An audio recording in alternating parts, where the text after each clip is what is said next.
আসসালামু আলাইকুম। আমাদের বরাবরের মন এবং মানসিক স্বাস্থ্য বিষয়ক অনুষ্ঠানে আপনাদের সবাইকে আমন্ত্রণ জানাচ্ছি। বরাবরের মতো স্টুডিওতে রয়েছে আমি সাইকোলজিস্ট নাজমুল হোসেন, আর আমার সাথে রয়েছেন আমি সাইকোলজিস্ট সৈয়দা জাকিয়া সুলতানা। শুধু দর্শক মণ্ডলী, গত পর্বে আমরা ডিভাইস এডিকশন সম্পর্কে আলোচনা করেছিলাম। আজকে আমাদের ডিভাইস এডিকশনের দ্বিতীয় পর্ব।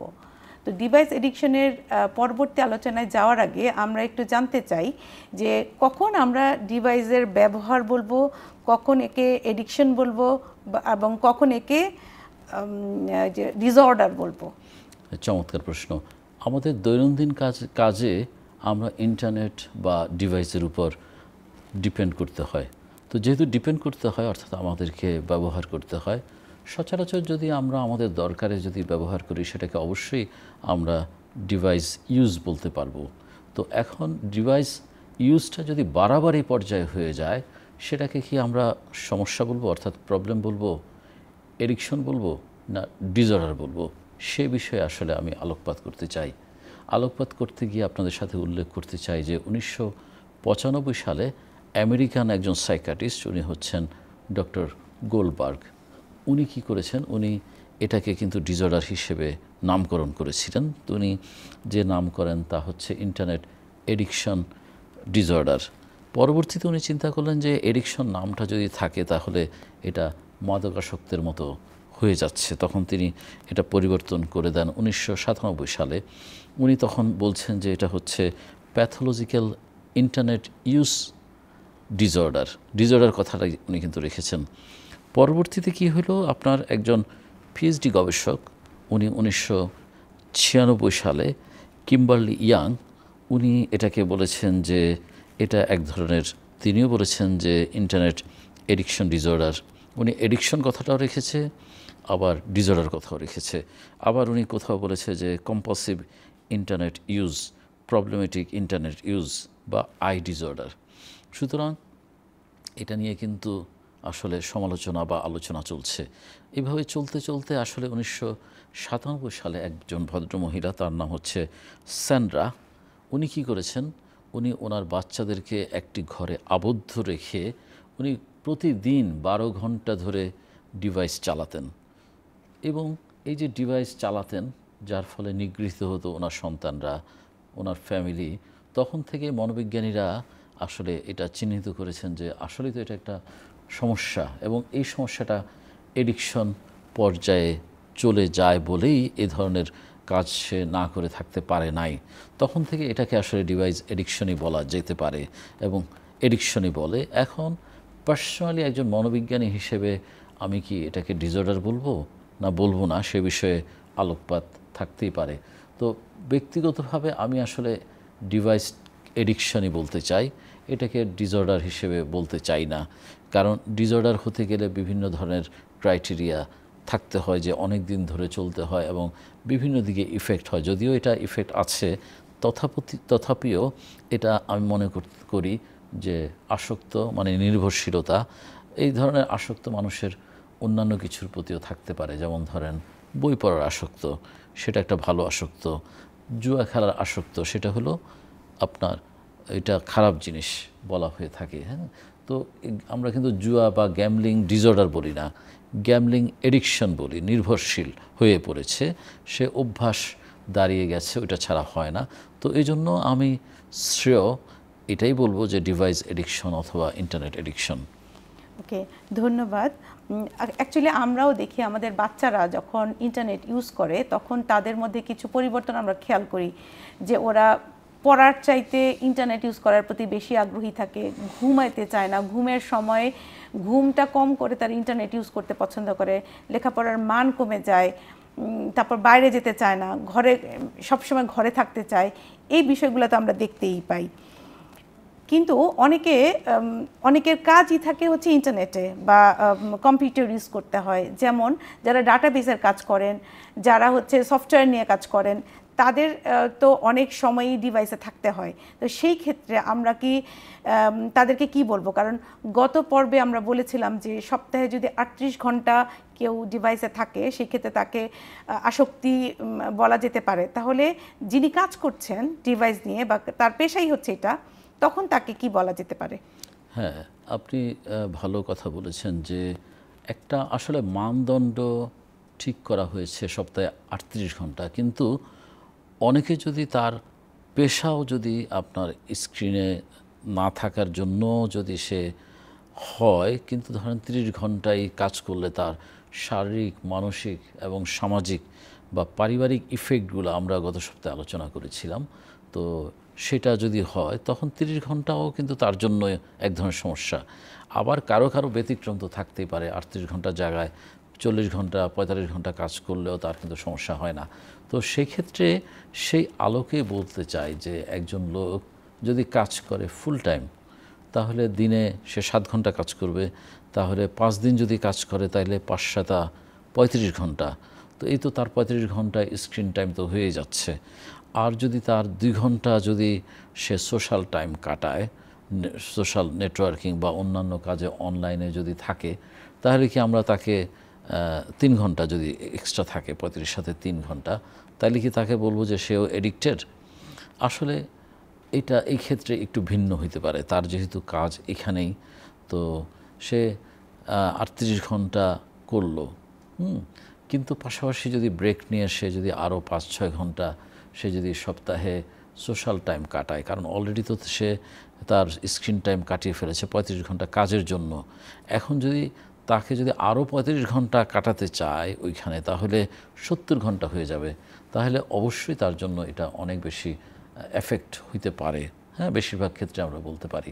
তো কিন্তু তারও তো স্ক্রিনে সোশ্যাল টাইমটা লাগবে যুগের সাথে তাল মিলিয়ে।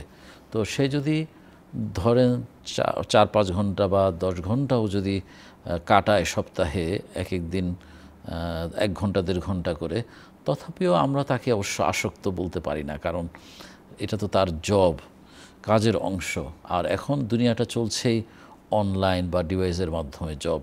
তো সেই ক্ষেত্রে আমরা কোনোভাবে তার এটা আসক্ত বলতে পারি না। তার মানে হচ্ছে যখন কোনো কাজ ছাড়া ডিভাইস ইউজ করবে এবং ডিভাইস থেকে বের হতে পারবে না, অন্য কাজে এফেক্ট করবে, তখনই সেটাকে আমরা ডিভাইস এডিকশন বলতে পারি বা ডিভাইস আসক্তি বলতে পারি, তাই তো? হ্যাঁ, ঠিক বলেছেন, ঠিক বলেছেন। আমরা দেখেছি যে বাচ্চারা যখন অনেক বেশি ডিভাইস ইউজ করে, সেটা আমরা সবাই ঘরে ঘরেই দেখতে পাই, যে খুব বেশি খিটখিটে হয়ে যায় তারা। অনেক সময় তারা মিথ্যা কথা বলে, তারপর হচ্ছে ঝগড়া করে, মুখে মুখে তর্ক করে। এই সমস্যাগুলো তাদের আমরা দেখতে পাই এবং তারা অসহনশীল হয়ে যায়। তারা কখনো কোনো কিছুই সহ্য করতে পারে না, খুব বেশি রিয়াকশন করে। এবং এই ডিভাইস ইউজ করার ফলে দেখা যায় তারা বাইরে খেলতে যাওয়ার বিষয়টাতে আগ্রহী থাকে না, যে বাইরে পার্কে যাবে, তার চাইতে ঘরে বসে যদি ডিভাইস দেখে সেটাতেই তারা বেশি আগ্রহী থাকে। কি পরিমাণ মানুষ এই জাতীয় সমস্যার মধ্যে পড়ছে? হ্যাঁ, আসলে এই পরিমাণটা আসলে খুব কম নয়, অনেক বেশি। একটি গবেষণা দেখা গেছে যে মেডিকেলের ছাত্ররা যারা পড়াশোনা করে তাদের মধ্যে প্রায় 53% তারা এডিকশন, মানে ডিভাইস এডিকশনের মধ্যে পড়ে গিয়েছে আর কি।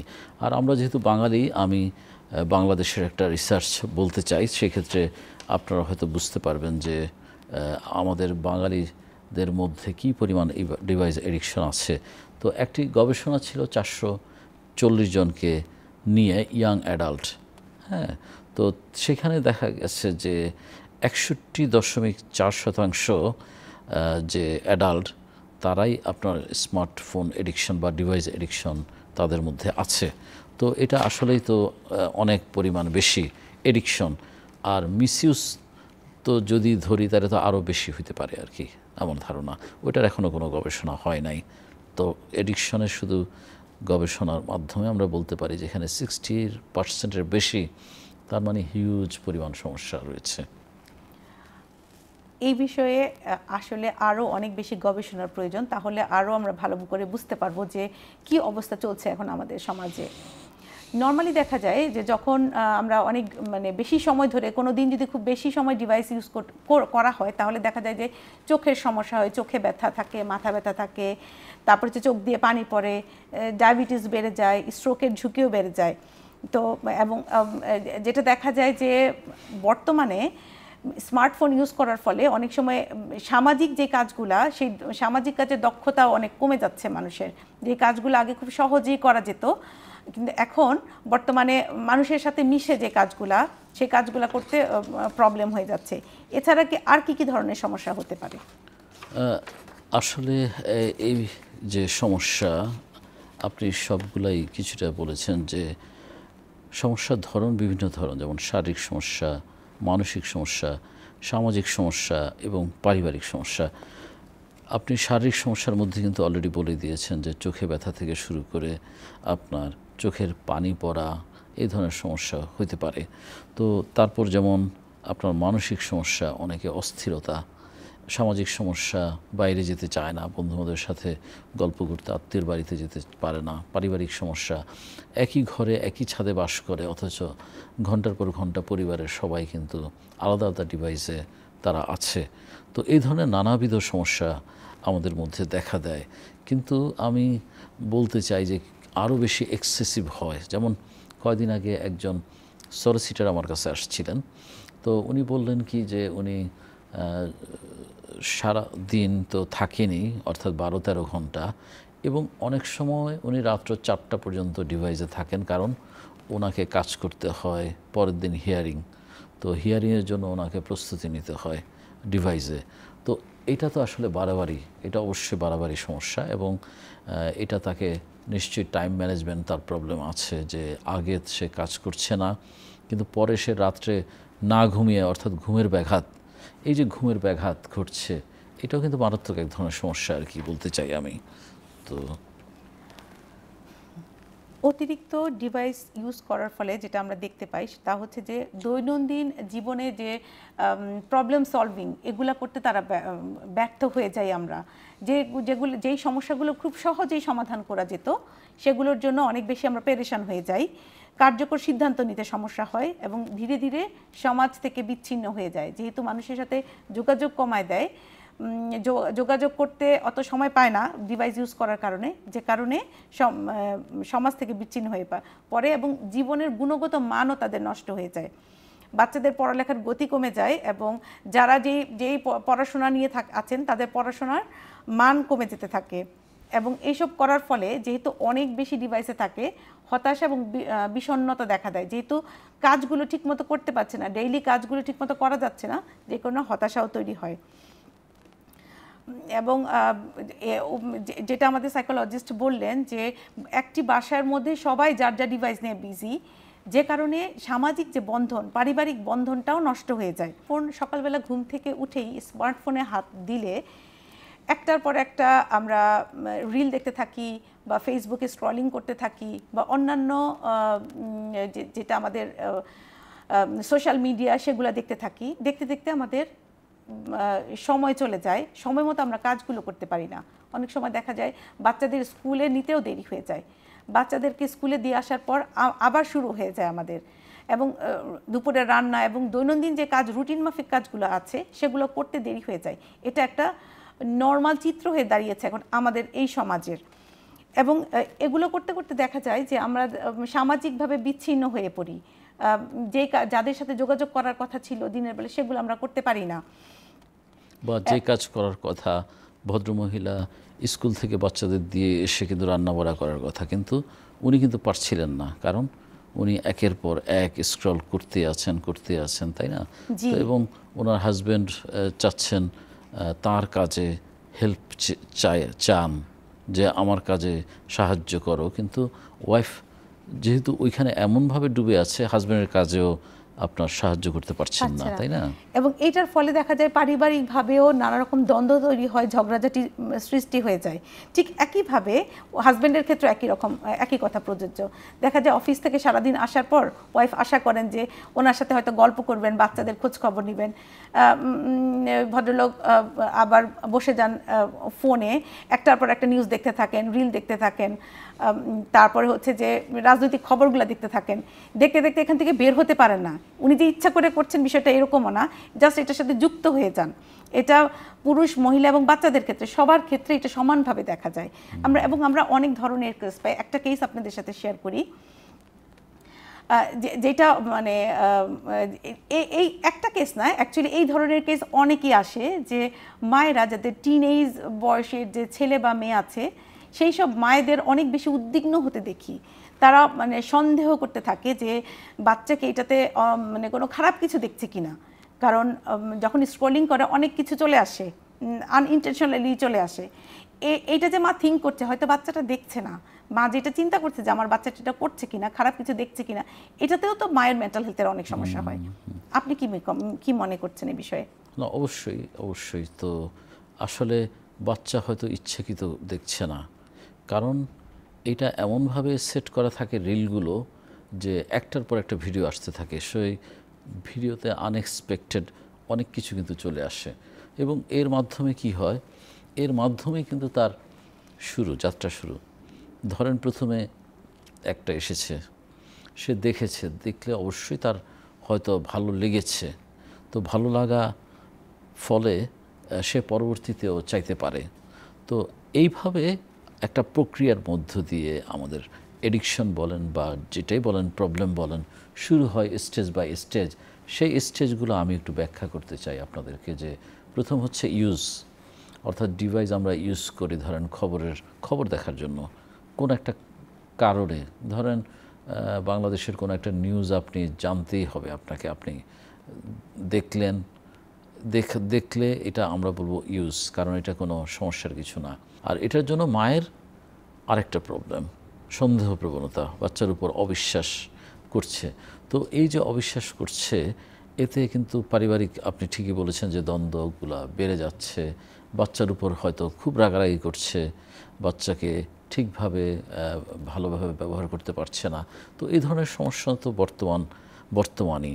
কিন্তু অনেক সময় হয়তো এরকমও হতে পারে যে বাচ্চা হয়তো আসলে একটা আনওয়ান্টেড ভিডিও হয়তো দেখছে, কিন্তু এই যে দেখছে, এটা কিন্তু ওরও দোষ না, কারণ আমাদের রিলগুলো এমনভাবে সেট আপ করা যে একটা হয়তো ভালো কিছু দেখছে সে, ধরেন ইসলামিক নাশিদ দেখছে, নাশিদের পর আপনার চলে আসছে হঠাৎ করে খারাপ জিনিস, তখন সে হয়তো খারাপ জিনিস দেখছে।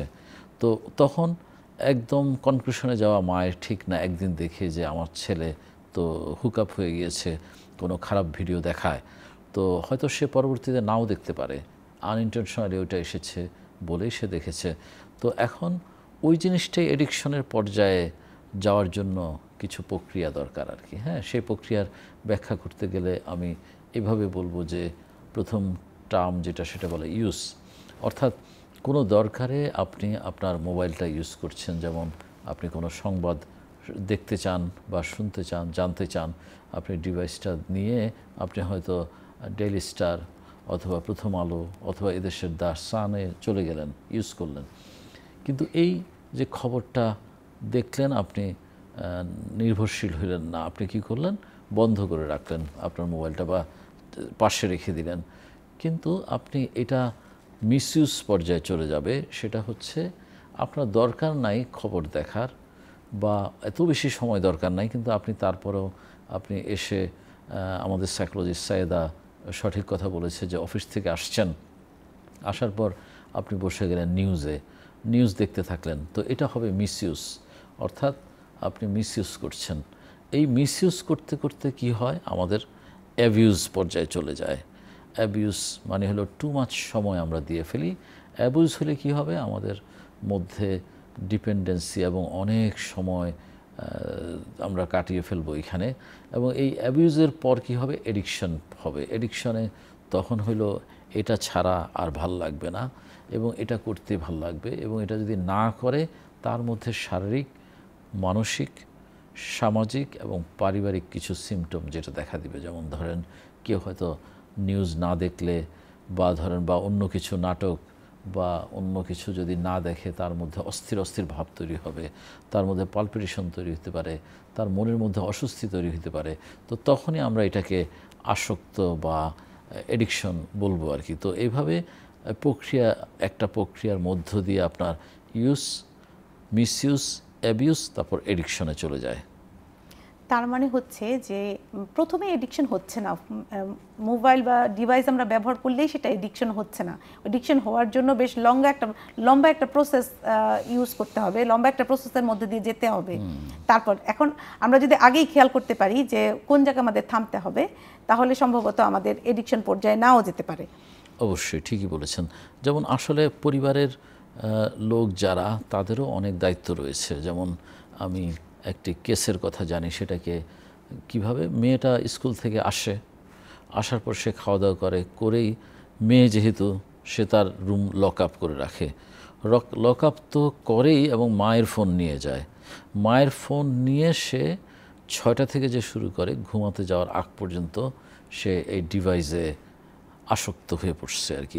আর এদিকে মা বাবা দুজনেই খুবই ব্যস্ত, মা বাবা তো তদারকি করতে পারছে না। তো এই যে ব্যাপারগুলো আমাদের পরিবার থেকে হয়, পরিবারের সাপোর্ট আমরা দিতে পারছি না, এর ফলে কিন্তু আমাদের এই এডিকশন বা এই যে মিসইউজগুলায় কন্ট্রিবিউশন করে। তো যাই হোক, এডিকশন আমরা আলোচনা করেছি যে আজকে ডিভাইস এডিকশন স্পেশালি ঘরে ঘরে রয়েছে এবং দেশে দেশে রয়েছে এবং এটি প্রচুর পরিমাণে রয়েছে। তো যাই হোক, আমাদের জানা দরকার যে এ বিষয়ে আমাদের করণীয় কী। আমরা আমাদের পরবর্তী পর্বে এ বিষয়ে আলাপ আলোচনা করব এবং সেই পর্যন্ত আমাদের সাথে থাকবেন বলে আমরা এখানেই বিদায় নিচ্ছি। আল্লাহ হাফেজ, আসসালামু আলাইকুম।